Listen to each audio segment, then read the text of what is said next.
केंद्र सरकार का ईपीएस पेंशन पर बड़ा फैसला जारी। मिनिमम पेंशन में बढ़ोतरी को लेकर फाइनल तारीख जारी। 65 लाख पेंशन धारकों को मिलेगा बड़ा तोहफा। पेंशन को लेकर 2 नए नियम जारी हो गए हैं, जिसका सीधा असर पेंशन पर होगा। अभी अभी का नया फैसला आया है। देखिए वीडियो में पूरी रिपोर्ट।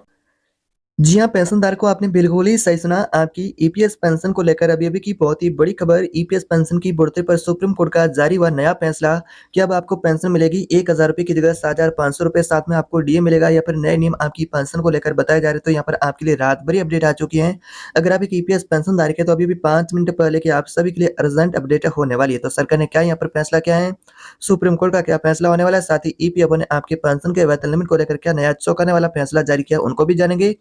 तो कोर्ट से क्या आपकी पेंशन से जुड़ा प्रस्ताव मिला है, तो उसके बारे में बात करेंगे। आखिर ये बजट के बाद पेंशनधारक उनको मिलने जा रहा है फाइनली तोहफा। तो अगर आप पेंशनधारक है तो ये जानकारी आपके लिए बहुत इंपॉर्टेंट होने वाली है कि जो पेंशनधारक है 4 सूत्री मांगों को लेकर काफी लंबे समय से कहे तो पिछले 7-8 साल से मांग कर रहे थे कि उनको बेहतर पेंशन मिले, जीवन जीने लायक पेंशन मिले। तो यहाँ पर आपकी पेंशन से जुड़ी ये बहुत बड़ी अपडेट आ चुकी है कि पेंशन को लेकर सुप्रीम कोर्ट का जारी हुआ अचानक नया फैसला। 78 लाख पेंशन धारक है उनको मिली बड़ी सौगात। तो यहाँ पर आपकी पेंशन की बढ़ोतरी को लेकर फैसला हुआ, उसके बारे में जानेंगे। साथ ही वित्त मंत्री निर्मला सीतारमण ने आपकी पेंशन को लेकर क्या यानी कि लोकसभा से बड़ा ऐलान किया, उसके बारे में बात करेंगे। तो यहाँ पर आप सभी पेंशन धारक है उनके लिए बहुत अर्जेंट अपडेट होने वाली है। साथ ही एक और अपडेट आपके साथ में पेंशन से जुड़ी बताई जा रही है, जिसमें की बात करें कि पुरानी पेंशन की बहाली को लेकर आ गई बड़ी खबर। अंतिम बेसिक वेतन का 50% पेंशन के साथ में डीए और बहाल होगी आपकी पुरानी पेंशन। तो यहाँ पर ओपीएस को लेकर भी यह अपडेट मिली, इसकी भी सच्चाई क्या होने वाली है, क्या ओपीएस फिर से बहाल होगी या फिर नहीं, सरकार ने इसको लेकर क्या नया फैसला क्या है, उनके बारे में बात करेंगे। साथ ही आपकी ईपीएस पेंशन को लेकर ये सुप्रीम कोर्ट से और लोकसभा से बहुत बड़ी जानकारी बताई जा रही है। आइए इनको जानते हैं विस्तार से। उससे पहले बस आपसे कुछ छोटी सी रिक्वेस्ट है कि अभी तक आपने चैनल को सब्सक्राइब नहीं किया है तो चैनल को सब्सक्राइब जरूर कर दे, साथ ही बेल आइकन है उसे भी दबा दे, ताकि आपको आने वाली नेक्स्ट अपडेट होगी जो पेंशन जुड़ी ताजा अपडेट वो सबसे पहले मिले, आप हमसे जुड़े रहिए। तो यहाँ पर पेंशन धारक है उनके लिए अभी 10 मिनट पहले की बहुत बड़ी अपडेट आ चुकी है। तो यहाँ पर लोकसभा से भी अपडेट मिली है, केंद्र की मोदी सरकार ने भी बहुत बड़ा फैसला किया है अभी 10 मिनट पहले। साथ ही सुप्रीम कोर्ट ने अभी 5 मिनट पहले ही पेंशन धारक है उनके लिए एक नया यानी कि पत्र भी जारी किया है पेंशन को लेकर, उसके बारे में जानेंगे। तो आप सभी पेंशन धारकों की पेंशन से जुड़ी है बहुत बड़ी जानकारी बताई जा रही है कि अभी पीएम मोदी ने लाइव आकर के आप सभी की पेंशन को लेकर किया बड़ा ऐलान।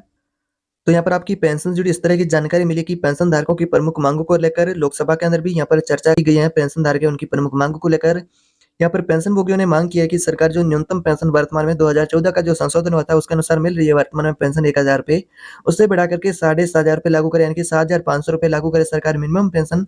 साथ में पेंशन धारकों को प्रति महीना यानी कि बात करें तो डीए का लाभ भी मिले, ये भी मांग पेंशन धारकों ने की। महंगाई भत्ते को लेकर दूसरी मांग ये लोकसभा के अंदर पेंशन धारकों ने की कि पेंशन धारकों का जो फैसला हुआ था सुप्रीम कोर्ट का हायर पेंशन को लेकर, उसके अनुसार पेंशन धारक उनको हायर पेंशन का लाभ सरकार जल्द से जल्द दे, क्योंकि ये पिछले यानी कि काफी लंबे समय से हायर पेंशन का भी मुद्दा लंबित पड़ा है। साथ ही पेंशन धारकों ने अगली मांग ये भी किया कि ईपीएस 95 पेंशन धारक और उसके परिवार को फ्री में मेडिकल की सुविधा का भी लाभ दिया जाए। जैसा कि पेंशन धारक उनके परिवार, बच्चे, पत्नी, उनको भी साथ में फ्री में मेडिकल लाभ दिया जाए, जिसमें कि पेंशन धारकों ने यह मांग की है कि उनको जो बुजुर्ग है उनका एक कमाई का जरिया भी रिटायरमेंट होता है कर्मचारी, तब उसका पेंशन ही जरिया होती है, तो यहाँ पर वो भी कम मिले। तो यहाँ पर पेंशन धारक उनका इनकी मेडिकल है जो कि बहुत ही मुश्किल हो जाता है। तो यहाँ पर पेंशन धारकों ने इस तरह की मांग की है कि उनको और उनके परिवार को मेडिकल की सुविधा का लाभ दिया जाए। तो वैसे में मेडिकल की सुविधा को लेकर सरकार ने भी बहुत बड़ा फैसला किया है। अगर आपकी एज 70 साल से अधिक है, जैसे कि आपने 70 साल की एज कंप्लीट कर ली है, तो फिर 5 लाख रुपए तक आपको मेडिकल का सुविधा का लाभ मिलेगा। तो सरकार ने ये सत्ता में आने से पहले भी ऐलान किया और सत्ता में आने के बाद सरकार ने इस नियम को लागू भी किया है। जैसे कि अगर आप 70 साल से अधिक एज के हैं तो आप इसका लाभ ले पाएंगे। जिन पेंशनर्स को अभी तक इस योजना में नहीं यानी कि जोड़ा गया है, जिनका यानी कि मूल वेतन 15,000 रुपये से अधिक है, तो उनके लिए भी पेंशन की योजना को लेकर इनकी जो विचार किया जाए। इस तरह के पेंशन धारकों ने मांग की है कि उन्हें योजना में शामिल किया जाए, उन्हें भी न्यूनतम पेंशन कम से कम 1000 रुपये की जगह उनको भी पेंशन 5000 रुपये दिया जाए, और मिनिमम पेंशन जो वर्तमान में पेंशन को 1000 रुपये मिलती है उसे बढ़ा करके 7500 रुपये लागू किया जाए, साथ में डीए भी मिले। तो यहाँ पर पेंशन धारकों ने यह मांग की, लेकिन यहाँ पर संसद की स्थायी समिति ने इस सभी मांगों को लेकर क्या फैसला किया है। तो पेंशन पाने वाले जो लोग पेंशन धारक है वो काफी लंबे समय से यही जानना चाहते हैं कि सरकार आखिर पेंशन को लेकर क्या फैसला करेगी। तो ईपीएस पेंशन की बढ़ोतरी की मांग पर अगर बात करें तो संसदीय समिति ने भी इनकी पेंशन के संबंध में सुझाव जारी किया है। तो उनके सुझावों के बारे में बात करें तो बताया ऐसा जा रहा है कि जो मिनिमम पेंशन आपको मिलती है उसका पेंशन से जुड़ा यह फैसला है, जैसे कि बढ़ाने को लेकर फैसला समिति की सिफारिश है उसके आधार पर भी लिया जा सकता है, यानी कि समिति इसको लेकर यानी कि ऐलान कर सकती है। इसी संबंध में जो संसद की स्थायी समिति ने भी पेंशन के बारे में क्या सुझाव जारी किया है नया, तो उसके बारे में बात करें तो समिति ने न्यूनतम पेंशन जो 1,000 रुपए की मिलती है, उसे बढ़ाकर के 3,000 रुपए किया जाना चाहिए, इस तरह का इनकी कहा है। लेकिन पेंशनधारक कर्मचारी संगठन उन्होंने इस मांग को मंजूर नहीं किया है। उन्होंने कहा कि जो कम से कम सरकार अगर पेंशन की राशि में इजाफा करती है, तो उनको पेंशन कम से कम 1,000 रुपए की जगह 9,000 रुपए प्रति महीना सरकार करे। यहाँ पर पेंशनधारकों ने यह मांग किया कि कर्मचारी संगठन उन्होंने इस तरह की मांग की कि पेंशन की राशि को 1,000 रुपए से बढ़ाकर के 9,000 रुपए प्रति माह सरकार लागू करे। तो इन लोगों का कहना है कि ऐसे तभी इनकी पेंशन से जुड़ा ये बदलाव संभव होगा जब ईपीएस 95 पेंशन से जुड़े जो लोग हो गए पेंशनधारक है, रिटायर्ड कर्मचारी, उनको तभी सही मायने में फायदा मिलेगा। तो इसके अलावा ये भी सुझाव दिया है जो कर्मचारी रिटायर्ड होने के कगार पर है या फिर रिटायर्ड हो चुका है और उसकी पेंशन की गणना की जा रही है उसे अंतिम माह पर दिए गए सलीके के आधार पर। तो यहाँ पर पेंशनधारकों ने इस तरह की भी मांग की है। साथ में सरकार अगर मिनिमम पेंशन की राशि में भी इजाफा नहीं करती है और वेतन लिमिट उसमें भी बढ़ोतरी नहीं करती, तो पेंशनधारकों का जो अंतिम मूल वेतन है उसके अनुसार पेंशनधारकों को पेंशन दी जाए।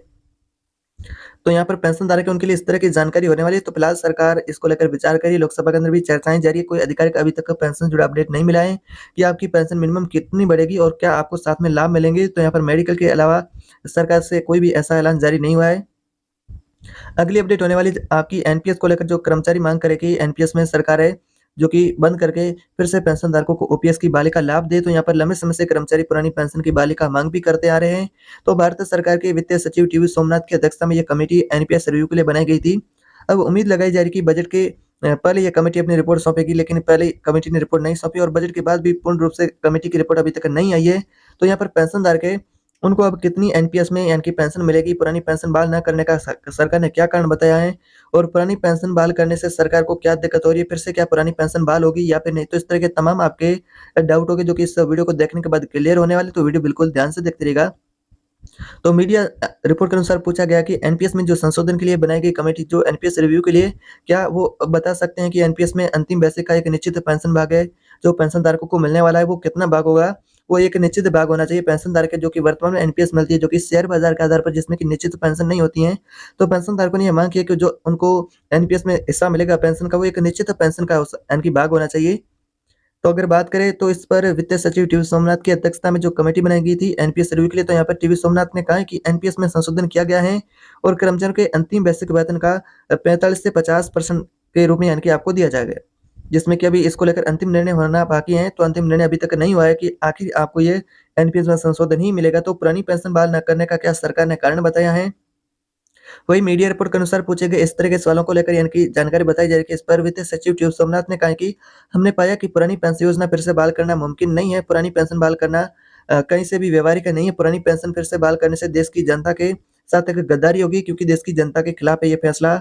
सरकारी कर्मचारियों को केवल गुमराह किया जा रहा है। नई पेंशन योजना में काफी बड़े बदलाव होंगे जिसके बाद पेंशनधारकों को काफी यानी कि अच्छे फायदे मिलेंगे। सरकारी कर्मचारी ये भी समझते हैं कि उनको एनपीएस में उनको कुछ भी नहीं मिलेगा, लेकिन ऐसा भी नहीं है। तो पुरानी पेंशन बहाल करने से सरकार को क्या दिक्कत हो रही है, अगर उस सवाल के बारे में बात करें तो यहाँ पर वित्त सचिव टीवी सोमनाथ ने कहा है कि ओपीएस लागू करने पर सरकार का काम केवल यही रह गया है कि टैक्स जुटाओ और सरकारी कर्मचारियों को पेंशन दे दो। सरकार का यह काम नहीं है। पुरानी पेंशन लागू करने पर सरकारी बजट है उसको ज्यादा से ज्यादा हिस्सा सरकारी कर्मचारियों की पेंशन में खर्च किया जाएगा। तो पेंशन का भार है भविष्य की पीढ़ी पर यानी कि बढ़ेगा। तो सरकार फिलहाल ने इस तरह का यानी कि सुझाव दिया है। आपकी ओपीएस को लेकर सरकार एनपीएस में फिर से बदलाव कर सकती है।